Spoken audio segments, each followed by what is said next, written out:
સર્વને જય જિનેન્દ્ર. પ્રશ્ન નંબર 48 પ્રશ્ન પૂછ્યો છે વૈભવ મહેતા યુએસએથી. તેમનો પ્રશ્ન છે, નૌકાર મંત્રના 9 પદ છે અને આપણે 5 બોલીએ છીએ, તો બીજા જે 4 પદ છે એ શું છે? 9 પદ બોલવા જોઈએ કે નહીં, તો એ સમજાવશો. વૈભવ, નૌકાર મંત્ર તમે જે મને પ્રશ્ન પૂછ્યો છે એમાં નમસ્કાર મહામંત્ર છે, નમસ્કાર કરવા યોગ્ય મંત્ર છે.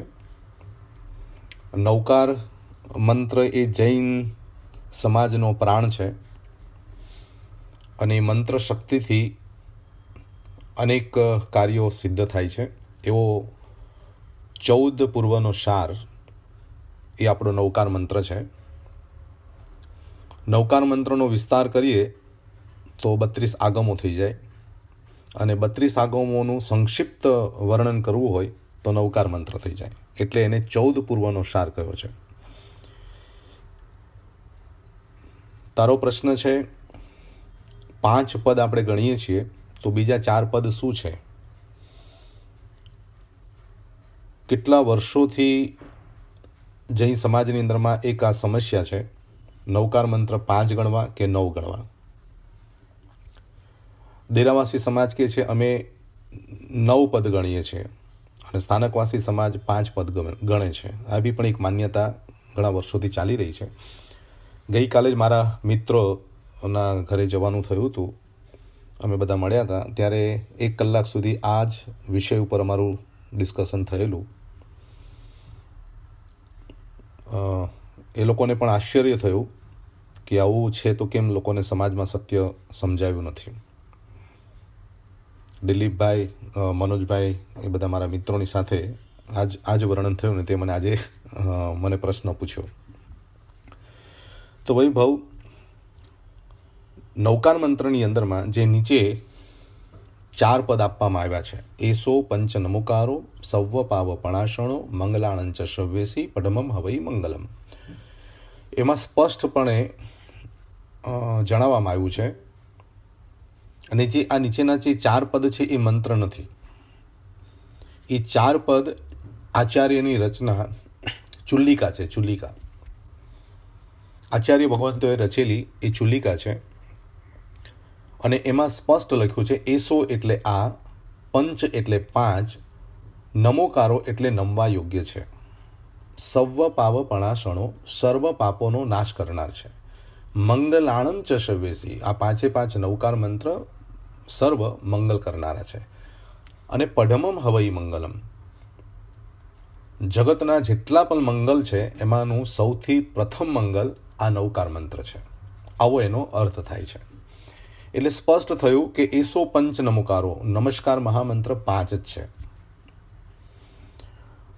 હવે સવાલ એ આવ્યો કે 9 પદ આપણે જે બોલીએ છીએ, નવ પદ એ ના નવનિધિ આપે, ભવ ભવ ના દુઃખ કાપે, તો 9 પદનું વર્ણન પાછું અહીંયા કરવામાં આવે છે, તો શું સમજવું? તો 9 પદ આંબેલની ઓળીની અંદરમાં સમાજને સમજાવવામાં આવે છે. જે આંબેલ કરીએ છીએ એમાં 5 અર્યંત સિદ્ધ આચાર્ય ઉપાધ્યાય અને સાધુ, આ 5 પદના 5 દિવસની આંબેલની ઓળી, અને બાકીના જે 4 છે એમાં નમો નાણસ, નમો દંસણસ, નમો ચરિતસ, નમો તવસ, એટલે જ્ઞાનને નમસ્કાર, દર્શનને નમસ્કાર, ચારિત્રને નમસ્કાર અને તપસ્યાને નમસ્કાર. આ 4 જો જોડવામાં આવે તો 9 પદ થાય. તો 9 પદ જો ગણવા હોય, 9 પદનો મંત્ર જો સમજવો હોય, તો અરિહંત સિદ્ધ આચાર્ય ઉપાધ્યાય સાધુ, જ્ઞાન, દર્શન, ચારિત્ર અને તપ, આ પદ બોલવામાં આવે તો 9 પદનું પરિપૂર્ણ નૌકાર મંત્ર થયો ગણાય. તો સવાલ એ પણ ઊભો થશે, તો પછી 9 પદ કેમ સમાજમાં રજૂ ન થયા? 9 પદ કેમ નથી ગણવામાં આવતા? તો એનો ખુલાસો પણ એ જ કરવામાં આવે છે કે ગોળ અને ગોળનું ગળપણ અલગ કહેવામાં નથી આવતું. કોઈને આપણે કહીએ, દીકરાને આપણે કહીએ કે દીકરીને કહીએ કે બેટા ચશ્મા લાવ, તો આપણે એમ ન કહેવું પડે કે દાંડી પણ લેતો આવજે. એને દાંડી એની સાથે આવી જ જાય. તે ન્યાયે અરિહંત પદ બોલો, નમો અરિહંતાણમ બોલો, એટલે અરિહંતમાં રહેલું જ્ઞાન, દર્શન, ચારિત્ર અને તપ, એને આપણે નમસ્કાર. નમો સિદ્ધાણમ પદ બોલો તો જ્ઞાન, દર્શન, ચારિત્ર, તપ. નમો આયર્યાણમ બોલો તો જ્ઞાન, દર્શન, ચારિત્ર. એટલે કે 5 નવકાર મંત્રમાં જ્ઞાન, દર્શન, ચારિત્ર અને તપનો સમાવેશ કરવામાં આવે છે. માટે એને અલગથી મંત્ર તરીકે આપણે ગણતા નથી. એટલે એસો પંચનમોકારો, આ 5 નમસ્કાર મહામંત્ર ગણવા યોગ્ય છે. કારણ કે જ્ઞાન, દર્શન, ચારિત્ર, તપ વગર આ 5 પદમાં જીવને સમાવેશ કે પ્રવેશ મળતો નથી. તો નમસ્કાર મહામંત્ર 5 જ છે, પણ જો 9 ગણવા હોય તો નમો નાણસ, નમો દંસણસ, નમો ચરિતસ અને નમો તવસ એ પણ ગણી શકાય, કોઈ વાંધો નથી. પણ એમ કે હું નવકાર મંત્ર પૂરા ગણું છું ને તમે નવકાર મંત્ર અધૂરા ગણો છો, તો આ સમજમાં થોડોક આપણે ફરક લાવવો પડશે, થોડુંક વિચારણા કરવી પડશે કે એસો પંચનમોકારો એટલે 5 નમસ્કાર મહામંત્ર છે, અને બીજી બાજુ નવપદ, તો નવપદનો અર્થ નમો નાણસ, નમો દંસણસ, નમો ચરિતસ અને નમો તવસને આપણે જોડવા પડશે. અને સમાજમાં નથી જોડાય એની પાછળનું કારણ એ છે કે અરિહંત બોલતા જ્ઞાન, દર્શન, ચારિત્રને પણ નમસ્કાર થઈ જાય છે. ગોળ અને ગોળનું ગળ પણ સાથે જ હોય, એમ ગુણ અને ગુણી બંને સાથે જ હોય છે. તો આ રીતે વૈભવ નવકાર મંત્રની આ સમજણ બધાએ મેળવવી જોઈએ. અને તારો જે પ્રશ્ન છે કે નવકાર મંત્રની અંદરમાં 5 કેમ અને 9 કેમ, તો આ બંને સમજવાનો પ્રયાસ કરી અને નવકાર મંત્રના જ્ઞાન, દર્શન, ચારિત્ર અને તપના એ ભાવને આપણે અંદર જોડવાના છે. બરાબર છે વૈભવ? બહુ સારો સરસ પ્રશ્ન હતો, ખૂબ સુંદર. જય જિનેન્દ્ર. સર્વને જય જિનેન્દ્ર. પ્રશ્ન નંબર 49. અમેરિકાથી શિકાગોમાં રહેતા વિનાબેન શાહ એમને પ્રશ્ન પૂછ્યો છે કે નમોથણમ અને સંથારો પ્રતિક્રમણની અંદરમાં જ્યારે બોલવામાં આવે છે ત્યારે ડાબો ઢીંચણ ઉપર રાખીએ છીએ અને જમણો ઢીંચણ દબાવવામાં આવે છે. અને માંગલિક બોલવાના અવસરે જમણો ઢીંચણ ઉપર રાખવાનો છે અને ડાબો ઢીંચણ નીચે દબાવવામાં આવે છે. તો આની પાછળનું કારણ શું? વિનાબેન, આ જમણો અને ડાબો પગ જે ઊભો કરવાની જે વિધિ છે એના બાબતનું હજી કોઈ પુસ્તકમાં મને વાંચવા મળ્યું નથી, પણ મારા મગજની અંદરમાં જે ધારણા છે એ તમારી સામે હું પ્રસ્તુત કરું છું. નમોથણમ અને સંથારો આ બંનેની અંદરમાં ડાબો પગ ઉપર રાખીએ છીએ અને જમણો પગ દબાવીએ છીએ. તો જમણો પગ એ અહંકારની નિશાની છે. એટલે સંદેશ આપે છે કે તમારા અહંકારને દબાવી પ્રભુની સ્તુતિ કરો, નમોથુણમ, અને તમારા અહંકારને દબાવીને નમ્રતાના ભાવ સાથે, અકર્તા સાથે સંથારાના ભાવને પ્રગટ કરો. એટલે કે નમોથુણમ અને સંથારામાં નમ્રતાના ભાવને પ્રદર્શિત કરવા માટે ડાબો ઢીંચણ રાખીએ છીએ ઉપર અને જમણો ઢીંચણ દબાવી દઈએ છીએ કે હું મારા અહંકારને દબાવીને નમ્ર ભાવે નમોથુણમ અને સંથારો કરી રહ્યો છું. જ્યારે માંગલિકની અંદરમાં એ જ જમણો પગ શૂરવીરતાની અને ખુમારીની નિશાની છે. એટલે ડાબા પગને, મારી કાયરતાને હું દબાવી દઉં છું અને મારી શૂરવીરતાને મારા અંદરમાં પડેલા ઉત્તમ ભાવોને પ્રગટ કરવા માટે જમણો પગ ઉપર રાખવામાં આવે છે. એટલે માંગલિકના અવસરે ઉત્સાહિત બનવાનું છે, વીરત્વ ભાવ પ્રગટાવવાનો છે, જ્યારે નમોથણમ અને સંથારામાં નમ્રતાનો ભાવ પ્રગટાવવાનો છે.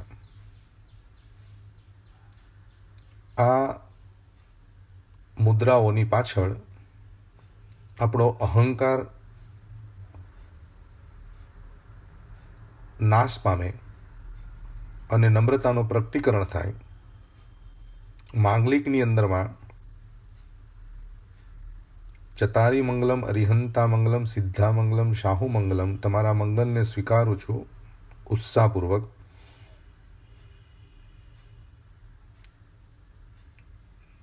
ધમ્મમ શરણમ પવજામી, હું ધર્મના શરણે, અરિહંતના શરણે ખૂબ જ ઉમદા ભાવે, શૂરવીર ભાવે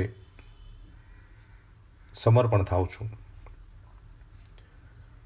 તો આની પાછળનું વિનાબેન મને આ એક રહસ્ય લાગે છે કે તમારા અહંકારને દબાવી અને નમ્રતાને ઉપર લાવી અને નમોથણમને સંથારાનું આરાધન કરો અને તમારી અંદરમાં પડેલી શૂરવીરતાને પ્રગટાવી ઉત્કૃષ્ટ ભાવે તમે માંગલિક સાંભળો. વિશેષ ક્યાંક મને આનું સંશોધન થશે, વાંચવા મળશે તો ચોક્કસ પાછું હું તમને બીજું વિસ્તૃત. સર્વને જય જિનેન્દ્ર. પ્રશ્ન નંબર 50 પ્રશ્ન કર્યો છે દુબઈથી શરદભાઈ. બહુ સેવાભાવી છે અને મારા પરમ ભક્ત છે. તેમનો સવાલ છે, સંથારો ચોવિયારો કરવામાં આવે છે પણ પાણીનો આગળ રાખીને તિવિયારો સંથારો થઈ શકે? શરદભાઈ, અસણમ, પાણમ, ખાયમમ, સાયમમ આ 4 પચખાણ એટલે ચોવિયાર. એટલે ચોવિયારો જ સંથારો થાય. પણ સંથારામાં પાણીની છૂટ એટલે કે પાણીનો આગાર રાખવો હોય તો આગારી સંથારો પણ તમે કરી શકો છો. અને પછી ધીરે ધીરે ધીરે સંથારા લેવાવાળી વ્યક્તિ ટેવાઈ જાય તો છેલ્લે ચોવિયારના પચખાણ કરીને પણ સંથારો પરિપૂર્ણ કરી શકાય છે. સંથારો એ આત્મસમાધિની સાધના છે, મનની સ્થિરતાનો પ્રયોગ છે. એટલે જેને પણ સંથારો કરવો છે એને સંલેખના કરવાની બહુ જ આવશ્યકતા છે. સંલેખનાનો અર્થ થાય છે સંથારાનો અભ્યાસ. મહિનામાં 2 ઉપવાસ, 3 ઉપવાસ, 4 ઉપવાસ, મનની સ્થિરતાનો અભ્યાસ, શરીરથી અલગ છું એવું ચિંતન, શરીર મારું નથી, હું શરીરથી પર છું એવો નિરંતર ભાવ શ્રાવકના હૃદયની અંદરમાં રહે તો એ સંથારામાં સફળ થઈ શકે. સંલેખનાનો અર્થ છે સંથારા માટેની પૂર્વ ભૂમિકાનો અભ્યાસ. એટલે સંલેખના દરેક શ્રાવકોએ કરવી જોઈએ તો જ તેના જીવનમાં સંથારાનો યોગ આવે. અને આવે એટલું જ નહીં, પણ એ સંથારામાં સમાધિભાવ ટકે. અસણમ, પાણમ, ખાયમમ, સાયમમના પચખાણ લેવા હજી સહેલા છે, પણ મનને સ્થિર રાખીને, આત્માને સમાધિમય રાખીને શરીરને છોડવું એ બહુ કઠિન છે. એટલે સંથારો લેતા પહેલાં શ્રાવક જીવન જીવવું જોઈએ અને એમાં આ સંલેખનાનો અભ્યાસ કરવો જોઈએ, પોષદ કરવો જોઈએ, ઉપવાસ કરવો જોઈએ અને શરીરને આવતા કષ્ટમાં મન, વચનને, કાયાની સ્થિરતા કેળવવાના અભ્યાસ કરવા જોઈએ. પાણીનો આગાર રાખવો કે ન રાખવો એ સાધક ઉપર આધાર છે. પણ પાણીનો આગાર રાખી શકાય છે. સંથારામાં તમારાથી જેટલું ટકાય, જેટલો સમાધિ ભાવ રહે, એ બહુ જ મહત્ત્વની બાબત છે.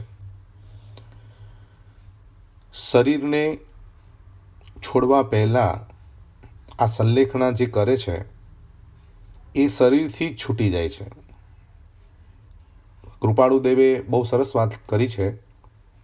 દેહ છતાં વર્તે દશા દેહાતીત, એ જ્ઞાનીના ચરણમાં વંદન હો અગણિત. એટલે સંથારો કરતાં પહેલાં જ તમે તમારા શરીરની મમતા, શરીરનો મોહ, એ બધું છોડવા માટે પહેલેથી જ અલિપ્ત થઈ જવાય. દેહ બુદ્ધિ, મમતા બુદ્ધિ, આશક્તિની બુદ્ધિ છૂટી જાય તો જ સંથારો સફળ થઈ શકે. અસણમ, પાણમ, ખાયમમ, સાયમમના જે પચખાણ છે એ તો બાહ્ય રીતે છે. બાહ્ય રીતે તમે એ બધી વસ્તુને છોડો છો કે હું અસણમ છોડું છું, પાણમ છોડું છું, ખાદ્ય પદાર્થ છોડું છું, અને પાણીને છોડું છું, એ બાહ્ય છૂટી ગયું છે. પણ આંતરિક જગતની અંદરમાં જે આશક્તિ ભાવ છે શરીર પ્રત્યેનો, એ છૂટવો બહુ જ અગત્યનો છે. અને તો જ તમને સમાધિ ભાવ ટકી શકે. અને આત્માના લક્ષ્ય વગર, આત્માના સ્વભાવમાં સ્થિરતાના ભાવ વગર બાહ્ય સંથારો પુણ્યનું કારણ બની શકે છે, કર્મ નિજરાનું કારણ બની શકતો નથી, ભલે તમે ચારે આહારના પચખાણ કર્યા હોય. તો સંથારો બહુ ઊંચી સાધના છે. અણસણ એ ઉત્તમ આરાધના છે. પણ તેના માટે, સંથારાને સફળ કરવા માટે તમારે સંલેખણા એટલે પ્રયોગ કરવો બહુ જરૂરી છે. ક્રિકેટના મેદાનની અંદરમાં સફળ થવું હોય તો રોજ પ્રેક્ટિસ કરવી પડે. યુદ્ધ મેદાનની અંદરમાં સફળ થવું હોય તો રોજ પરેડ કરવી પડે. પરીક્ષાની અંદરમાં સારામાં સારા માર્ક્સ લેવા હોય તો શરદભાઈ રોજ ભણવું જ પડે. એમ સંથારો કરવો હોય તો શ્રાવકોએ 3 મનોરથમાંનું એક મનોરથ છે કે આ સંથારાના ભાવમાં, પચખાણમાં મારું જીવન કેમ પૂર્ણ થાય, એવા મનોરથ તમારે કરવા પડે. તો શ્રાવક જીવનને આપણે જો જીવતા હોઈએ તો આ સંથારો બહુ સહજ રીતે આપણે કરી શકીએ. કારણ કે તીર્થંકર ભગવંતોએ પણ સમેત શિખરની અંદરમાં અનેક મુનિઓની સાથે, શિષ્યોની સાથે અણસણ કર્યા હતા, એવા ઉલ્લેખો આપણને શાસ્ત્રમાં મળે છે. તો સંથારામાં ચોવિયાર જ કરવો જોઈએ, પણ જ્યાં સુધી સ્થિરતા નથી આવતી ત્યાં સુધી જીવને કદાચ થોડો આગાર રાખવો પડે તો એ રાખી શકે છે. પણ રોજ રાત્રે મારું સૂચન છે કે રોજ રાત્રે તમારે આટલું બોલીને સૂઈ જવાનું: આહાર શરીરને ઉપધી, પચખું પાપ 18, મરણ આવે તો વો સિરે, જીવું તો આગાર. અને પછી આટલું બોલી અને તમે સૂઈ જાઓ.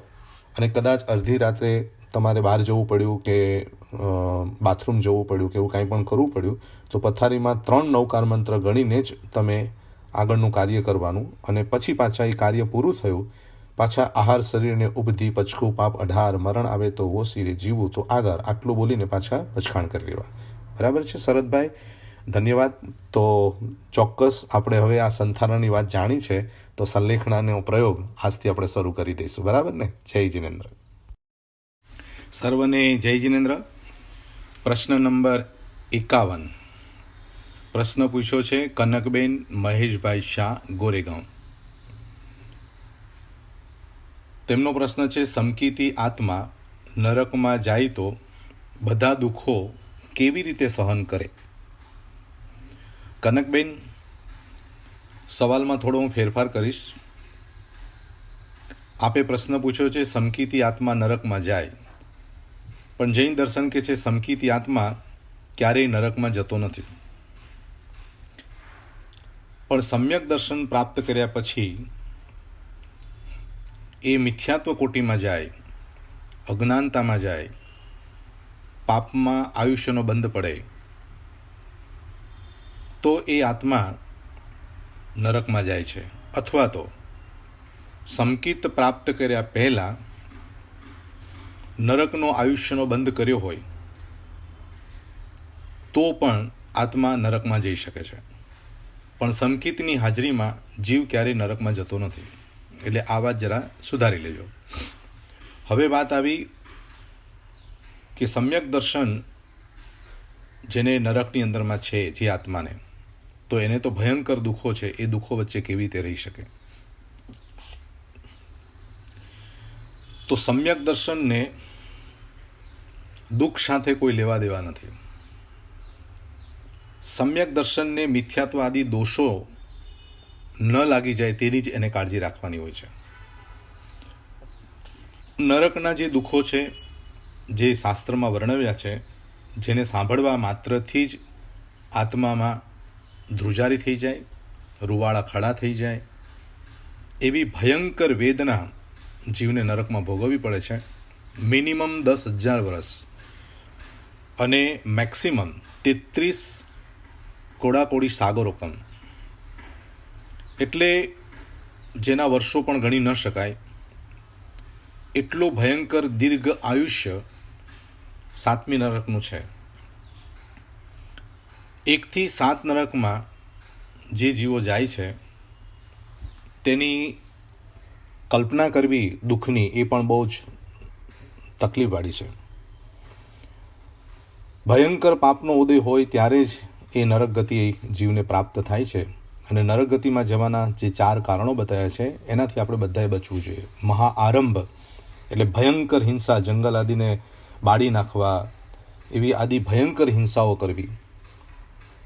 મહાઆરંભ. બીજા નંબરમાં મહાપરિગ્રહ, જરૂરિયાત છે થોડી અને દુનિયાભરનું આપણે ભેગું કરીએ તો એ મહાપરિગ્રહ છે. મહાઆરંભ, મહાપરિગ્રહ. કુર્ણિમ આહાર, કુર્ણિમા એટલે કાચા કાચા તાજા એવા પંચેન્દ્રિય જે જીવો હોય છે એને જેને ખાવાની આદત હોય છે. એ કુણા જેમાં અનંત જીવો હોય અને કાં તો પછી પંચેન્દ્રિયના એ કુણા જીવો હોય, એ જીવોને ખાવાની ઈચ્છા થાય. અને ત્યાર પછી મહાઆરંભ, મહાપરિગ્રહ, કુર્ણિમ આહાર અને પંચેન્દ્રિય વધ. પંચેન્દ્રિય જીવોની જે હિંસા થાય છે તે હિંસા કરી રહ્યો છે તે જીવ આયુષ્યનો બંધ પાડે આ 4 અવસ્થામાં, તો જીવ નરકમાં જાય છે. તો સમ્યક દર્શનમાં મહાઆરંભ, મહાપરિગ્રહ, કુર્ણિમ આહાર અને પંચેન્દ્રિય વધનો એ ભાવથી પણ ત્યાગ કરેલો હોય છે. એટલે સમ્યક દર્શનની આત્મા આવા પાપો કરતો નથી. પણ આવા જે પાપો થાય છે મિથ્યાત્વ અવસ્થામાં થાય છે, એટલા માટે નરકમાં જાય છે. પણ નરકમાં જઈને એનું સમ્યક દર્શન પાછું જો એને ઉદયમાં આવે અને સંકિત પ્રાપ્ત થાય, નરકમાં પણ સંકિત પ્રાપ્ત થઈ શકે છે, ગયેલું સંકિત મેળવી શકાય છે. તો એવું સમ્યક દર્શન જો એ આત્માને થાય તો એ સંકિતી આત્મા જો એને દુઃખ સહન કરવાના વખત આવે તો દુઃખ દેનાર એ નિમિત્ત છે, અને શરીરને જે દુઃખ પડી રહ્યું છે એ શરીર મારું નથી, એવા દ્રઢ પરિણામ જેનામાં હોય છે એ આત્માને નરકના દુઃખો પણ કર્મ નિજરાનું કારણ બને છે.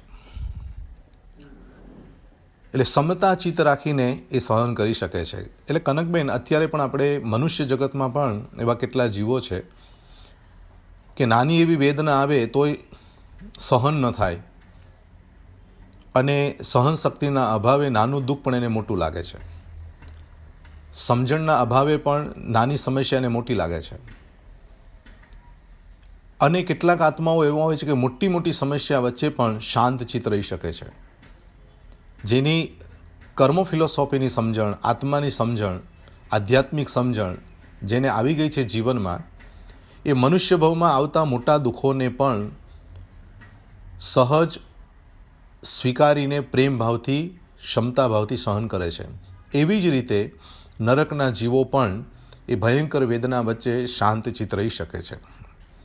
અને એટલે જ જૈન શાસ્ત્ર કહે છે કે સમ્યક દર્શન આ મનુષ્ય ભાવમાં જો પામી લઈએ તો 84 લાખ જીવાયોનીના આ જીવની જે ચક્કર છે એમાં તમે ક્યાંય પણ જાઓ છો તો તમારામાં ક્ષમતા ભાવ, શાંત ભાવ, શાંતચિત્ત રહી શકે છે. એટલે મનુષ્ય ભવમાં આ ઉત્તમ તક છે સમ્યક દર્શન પ્રાપ્ત કરવાની.